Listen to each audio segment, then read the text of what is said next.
Hello friends, आज मैं start करने वाली हूँ क्लास 12 अकाउंटेंसी वॉल्यूम 1। ठीक है, for examination 2023 boards exam. Okay, चलिए चैप्टर स्टार्ट करते हैं। Partnership firm. ठीक है, partnership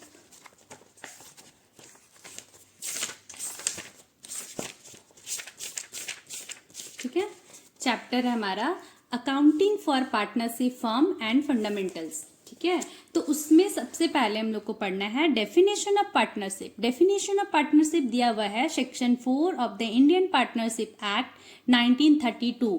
Indian partnership act 1932 define करता है पार्टनरशिप क्या है। पार्टनरशिप समझना होगा अब हम लोग को। ठीक है, तो पार्टनरशिप क्या है ये डिफाइन करता है। चलिए, पार्टनरशिप क्या लिखा हुआ है section 4 of Indian partnership act 1932 में। Partnership is the relation between persons who have agreed to share the profits of a business carried on by all or any of them acting for all. इसको समझना है एक एक करके। Partnership क्या है? Partnership क्या है? एक रिलेशनशिप है। किसका रिलेशनशिप है? पर्सन्स का relationship. Partnership is the relation between, किसका रिलेशन है? पर्सन्स का। किसका रिलेशन है? पर्सन्स का। Who have agreed to share, वो लोग के बीच में अग्रीमेंट है। ये अग्रीमेंट है। शेयर करना है। क्या शेयर करना है? प्रॉफिट को शेयर करना है। प्रॉफिट किसका होगा? बिजनेस का होगा। और वो बिजनेस कौन चलाएगा? Carried bye all or any of them acting for all. Carried bye all मतलब सपोज दैट पार्टनरशिप का मतलब होता है कि कोई भी एक बिजनेस को चलाना है जिसमें दो से ज्यादा लोगों का म्यूचुअल अग्रीमेंट होगा, दो से ज्यादा लोगों का म्यूचुअल कंसेंट होगा कि मिलके चलो बिजनेस को रन कराते हैं। तो दो या दो से ज्यादा लोग। ठीक है, तो हमारे एग्जाम्पल में है ए बी सी, तीन ये तीनों, अगर ये पार्टनरशिप है तो ये तीनों पार्टनर हुए। ठीक है, तो पार्टनरशिप का रिलेशन हुआ आपस में, ये लोग का रिलेशन, ये तीनों के बीच में कोई संबंध है कि ये रिलेशन हुआ पार्टनरशिप का। ठीक है, अब क्या है कि ये लोग के बीच में अग्रीमेंट है। अग्रीमेंट क्या होता है कि प्रॉफिट अगर इस बिजनेस से होगा उसको शेयर कैसे करेंगे। तो सपोज करो कि कोई 70% लेके जा रहा है, कोई 10%, कोई 20%। तो अगर ऐसे रेशियो में नहीं बांटना है तो अगर बोला रहेगा अग्रीमेंट में कि तीनों प्रॉफिट को इक्वली शेयर करेंगे, मतलब 1:1:1। अब अगर ये पार्टनरशिप है तो पार्टनरशिप में क्या क्या आएगा? पार्टनर आएंगे, अग्रीमेंट आएंगे, पार्टनरशिप डीड होगा। ठीक है, पार्टनरशिप डीड होगा। पार्टनरशिप डीड में बहुत सारा कंटेंट होता है, वो मैं आगे बता दूंगी क्या होता है। पार्टनर आएंगे, अग्रीमेंट आएगा। ठीक है, चलो अब हम लोग को समझना है, ये पार्टनरशिप का डेफिनेशन हो गया। ठीक है, अब हम लोग को समझना है distinction between an ordinary partnership, जो अभी पार्टनरशिप हम लोग पढ़ के आए, और partnership firm and LLP. Partnership तो अभी समझ लिए ना कि वो रिलेशन है पर्सन्स का, शेयर करना है प्रॉफिट को, बिजनेस प्रॉफिट का, carried bye all or any one of them. एक बार मैं और समझा देती हूँ इसको कि ये क्या होता है। कैरीड ऑन बाय ऑल मतलब मेरे एग्जाम्पल में ए बी सी तीन पार्टनर थे जो बिजनेस को रन करा रहे थे। तो ये तीनों मिलकर बिजनेस को चलाएंगे, या और any of them acting for all, या ये तीनों के बदले कोई भी, या ये या तो बी या तो सी, कोई भी तीनों के बदले एक ही लोग बिजनेस को रन करा रहा है। अगर इस एग्जाम्पल में ए बिजनेस को रन करा रहा है अपने लिए भी, और बी और सी के बिहाफ में भी, बी और सी के बदले भी यही काम कर रहा है। ये दोनों बस पार्टनर है। ठीक है, पार्टनर भी क्राइटेरिया होता है, वो आगे पढ़ेंगे कि पार्टनर स्लीपिंग पार्टनर है, डॉर्मेंट पार्टनर है, क्या पार्टनर है वो आगे। ठीक है, तो कैरीड ऑन बाय ऑल, या तो तीनों मिलके काम चलाएंगे, या नहीं तो any of them acting for all, कोई एक करेगा सबके लिए काम। ठीक है, ये हो गया पार्टनरशिप। अब एक आता है टर्म एलएलपी। एलएलपी मतलब होता है लिमिटेड लाइबिलिटी पार्टनरशिप। ठीक है, ये सिर्फ पार्टनरशिप है, ये है लिमिटेड लाइबिलिटी पार्टनरशिप। ठीक है, एलएलपी क्या हुआ? Limited liability partnership. ठीक है, अब हम लोग समझते हैं, ये लोग का डिस्टिंक्शन पढ़ लेंगे ना तो दोनों क्लियर हो जाएगा कि पार्टनरशिप क्या है और एलएलपी क्या है। चलिए एलएलपी और पार्टनरशिप का डिस्टिंक्शन पढ़ते हैं, जिसमें एक आता है एक जो बेसिस है एप्लीकेबल लॉ। क्या पार्टनरशिप में अभी हम लोग एप्लीकेबल लॉ पढ़ के आए थे, क्या था? इंडियन पार्टनरशिप एक्ट 1932, ठीक है। और लिमिटेड लाइबिलिटी पार्टनरशिप एक्ट होता है 2008। बस इसको याद कर लेना है क्योंकि एमसीक्यू टाइप क्वेश्चन आता है तो ये आ सकता है, ठीक है। दूसरा रजिस्ट्रेशन, क्या रजिस्ट्रेशन कराना किसमें कंपलसरी है, किसमें ऑप्शनल है? पार्टनरशिप फॉर्म होगा अगर तो आप रजिस्टर्ड कराओ या नहीं कराओ। रजिस्ट्रेशन आरओसी में होता है, लेकिन करवाना है तो करा सकते हैं, इसमें ऑप्शन है, आपका मन है तो कराइए, नहीं तो नहीं कराना।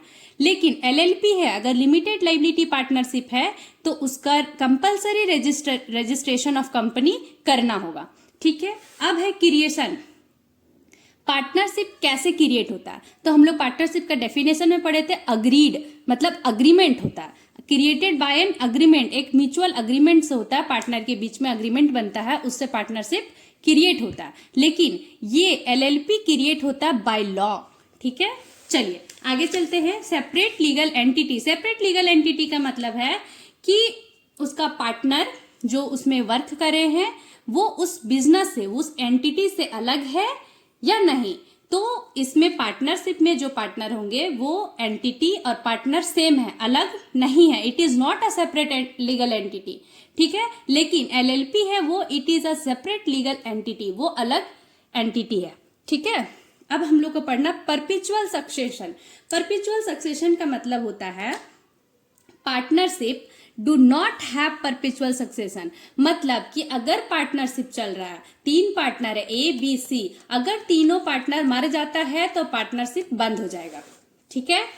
तीन पार्टनर है, तीनों पार्टनर किसी कारण से मर जाता है तो पार्टनरशिप बंद हो जाएगा, वो पार्टनरशिप चलता नहीं रहेगा। लेकिन अगर एलएलपी है, वो फर्म एलएलपी है, लिमिटेड लाइबिलिटी पार्टनरशिप है, it has perpetual succession and individual partner में कम एंड में गो। देखो क्या लिमिटेड लाइबिलिटी में क्या है कि एक ऐसा फर्म, ऐसा कंपनी बन जाता है कि पार्टनर आएगा या जाएगा उससे उसको फर्क नहीं पड़ेगा, कंपनी चलता रहेगा, ठीक है। इसका सक्सेशन मतलब ये ऑनगोइंग है, ये बंद नहीं होता, ठीक है। कोई भी पार्टनर आया, मर गया, या किसी का एडमिशन हुआ, या किसी का डेथ हुआ, किसी का रिटायरमेंट हुआ, पार्टनर के आने और जाने से इसमें कोई फर्क नहीं पड़ता है एलएलपी में, ठीक है। Number of partner, number of partner कितना रिक्वायर्ड है ये देखना है हमें। पार्टनरशिप में मिनिमम 2 एंड मैक्सिमम 50, ठीक है।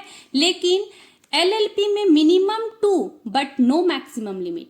इसमें कितना भी पार्टनर हो सकते हैं, क्योंकि एक ऊपर कंडीशन पढ़ के आए ना, पार्टनर का एडमिशन हो या पार्टनर का डेथ हो, इसका सक्सेशन, इसका ऑनगोइंग प्रोसेस में कोई रुकावट आएगा ही नहीं, तो मैक्सिमम लिमिट कितना भी रखूं पर मिनिमम 2 होना चाहिए एलएलपी क्रिएट करने के लिए। पार्टनरशिप क्रिएट करने के लिए भी 2 होना चाहिए, लेकिन मैक्सिमम ये जा सकता है 50 तक, ठीक है।